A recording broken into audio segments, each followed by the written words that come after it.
चतुर्थो अध्याय। सिद्धि की इच्छा रखने वाले पुरुष जिनकी सेवा करते हैं तथा देवता जिन्हें सब ओर घेरे रहते हैं, उन जया नाम वाली दुर्गा देवी का ध्यान करें। उनके श्री अंगों की आभा काले मेघ के समान श्याम है। वे अपने कटाक्षों से शत्रु समूह को भय प्रदान करती हैं। उनके मस्तक पर आबद्ध चंद्रमा की रेखा शोभा पाती है। वे अपने हाथ में शंख, चक्र, कृपाण और त्रिशूल धारण करती है। उनके 3 नेत्र हैं। वे सिंह के कंधे पर चढ़ी हुई हैं और अपने तेज से तीनों लोकों को परिपूर्ण कर रही हैं।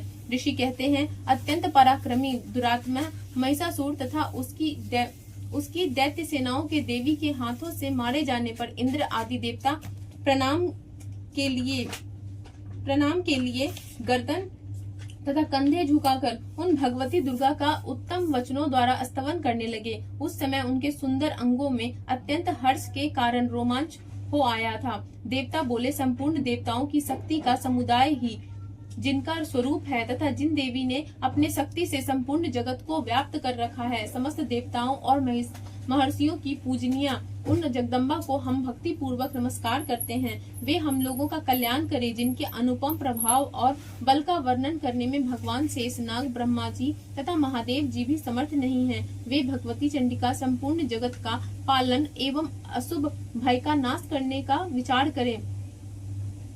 जो पुण्यात्माओं के घरों में स्वयं ही लक्ष्मी रूप से, पापियों के यहाँ दरिद्रता रूप से, शुद्ध अंतःकरण वाले पुरुषों के हृदय में बुद्धि रूप से, सत्य पुरुषों में श्रद्धा रूप से तथा कुलीन मनुष्यों में लज्जा रूप से निवास करती हैं, उन आप भगवती दुर्गा को हम नमस्कार करते हैं। देवी, आप संपूर्ण विश्व का पालन कीजिए। देवी, आपके इस अचित्य रूप का असुरों का नाश करने वाले भारी पराक्रम तथा समस्त देवताओं और दैत्यों के समक्ष युद्ध में प्रकट किए हुए आपके अद्भुत चरित्र का हम किस प्रकार वर्णन करें। आप संपूर्ण जगत की उत्पत्ति में कारण हैं। आप में सतोगुण, रजोगुण और तमोगुण ये तीनों गुण मौजूद हैं, तो भी दोषों के साथ आपका संसर्ग नहीं जान पड़ता।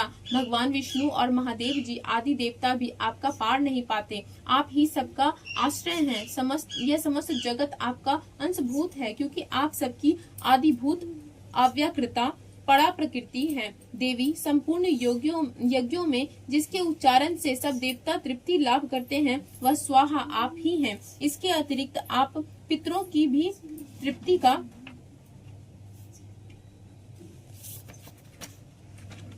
कारण है। अतएव सब लोग आपको स्वधा भी कहते हैं। देवी, जो मोक्ष प्राप्ति का साधन है, अचिंत्यन महाव्रत स्वरूपा है, समस्त दोषों से रहित है, जितेंद्रिय तत्व को ही सार वस्तु मानने वाले तथा मोक्ष की अभिलाषा रखने वाले मुनिजन जिसका अभ्यास करते हैं, वह भगवती पराविद्या आप ही हैं।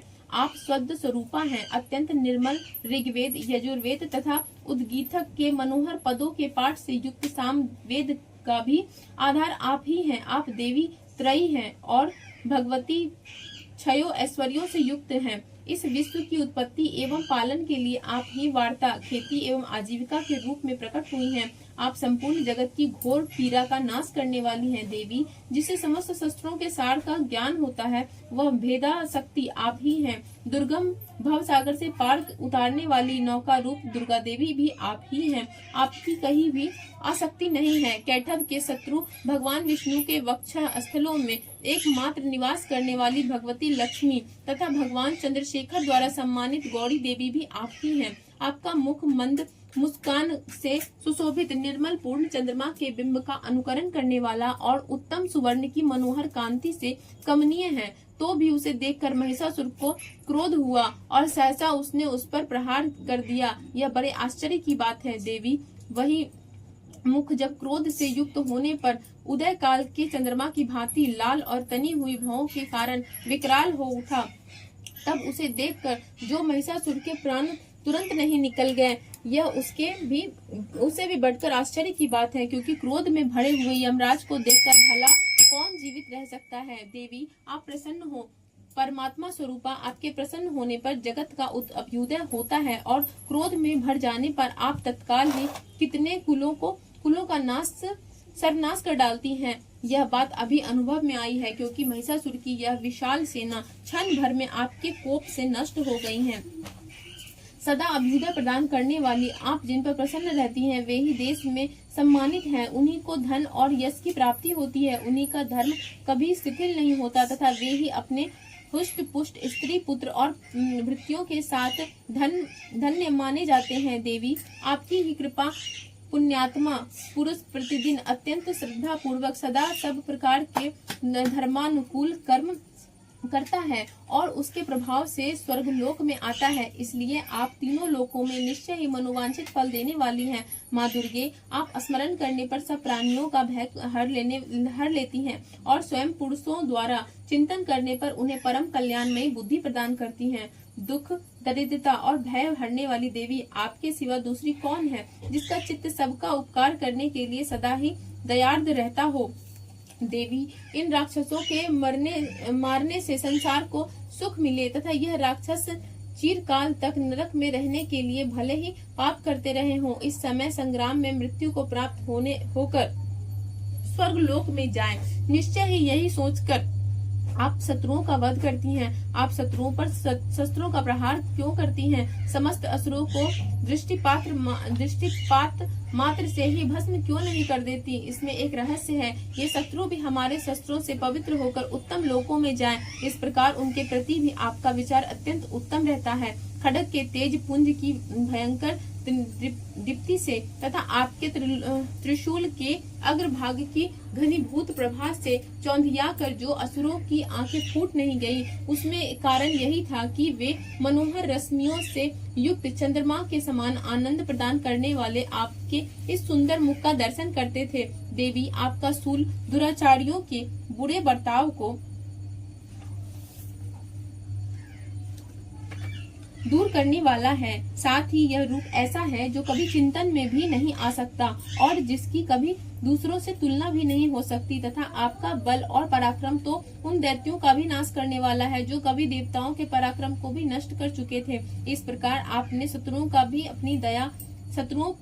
भी अपनी दया ही प्रकट की है। वरदायिनी देवी, आपके इस पराक्रम की किसके साथ तुलना हो सकती है तथा शत्रुओं को भय देने वाला एवं अत्यंत मनोहर ऐसा रूप भी आपके सिवा और कहाँ है? हृदय में कृपा और युद्ध में निष्ठुरता, ये दोनों बातें तीनों लोगों के भीतर केवल आप में ही देखी गई है। मातृता, आपने शत्रुओं का नाश करके इस समस्त त्रिलोक की रक्षा की है। उन शत्रुओं को भी युद्ध भूमि में मारकर स्वर्ग लोक में पहुंचाया है तथा उन्मत्त दैत्यों से प्राप्त होने वाले हम लोगों के भयों को भी दूर कर दिया है। आपको हमारा नमस्कार है। देवी, आप शूल से हमारी रक्षा करे। अंबिके, आप खड्ग से हमारी रक्षा करे तथा घंटा की ध्वनि और धनुष की टंकार से भी हम लोगों की रक्षा करे। चंडिके, पूर्व, पश्चिम और दक्षिण दिशा में आप हमारी रक्षा करे तथा ईश्वरी, आप त्रिशूल को घुमाकर आप उत्तर दिशा में भी हमारी रक्षा करें। तीनों लोकों में आपके जो परम सुंदर एवं अत्यंत भयंकर रूप विचरते रहते हैं, जिनके द्वारा भी आप हमारी तथा इस भूलोक की रक्षा करें। अंबिके, आपके कर पल्लवों में शोभा पाने वाले खड्ग, शूल, गदा आदि जो अस्त्र हो, उन सब के द्वारा आप सब ओर से हम लोगों की रक्षा करें। ऋषि कहते हैं, इस प्रकार जब देवताओं ने जगन माता दुर्गा की स्तुति की और नंदन वन के दिव्य पुष्पों एवं गंध चंदन आदि द्वारा उनका पूजन किया, फिर सबने मिलकर जब भक्ति पूर्वक दिव्य धूपों की सुगंध निवेदन की, तब देवी ने प्रसन्न वदन होकर प्रणाम करते हुए सब देवताओं से कहा। देवी बोली, देवताओं, तुम सब लोग मुझसे जिस वस्तु की अभिलाषा रखते हो उसे मांगो। देवता बोले, भगवती ने हमारी सब इच्छा पूर्ण कर दी है, अब कुछ भी बाकी नहीं, क्योंकि हमारा यह शत्रु महिषासुर मारा गया। महेश्वरी, इतने पर भी यदि आप हमें और वर देना चाहती हैं, तो हम जब जब आपका स्मरण करें तब तब आप दर्शन देकर हम लोगों के महान संकट दूर कर दिया करें तथा प्रसन्न मुखी अंबिके, जो मनुष्य इस स्रोतों द्वारा आपकी स्तुति करे, उसे वित्त समृद्धि और वैभव देने के साथ ही उनकी धन और स्त्री आदि संपत्ति को भी बढ़ाने के लिए आप सदा हम पर प्रसन्न रहें। ऋषि कहते हैं, राजन, देवताओं ने जब अपने तथा जगत के कल्याण के लिए भद्रकाली देवी को इस प्रकार प्रसन्न किया, तब वे तथास्तु कहकर वहीं अंतर्ध्यान हो गयीं।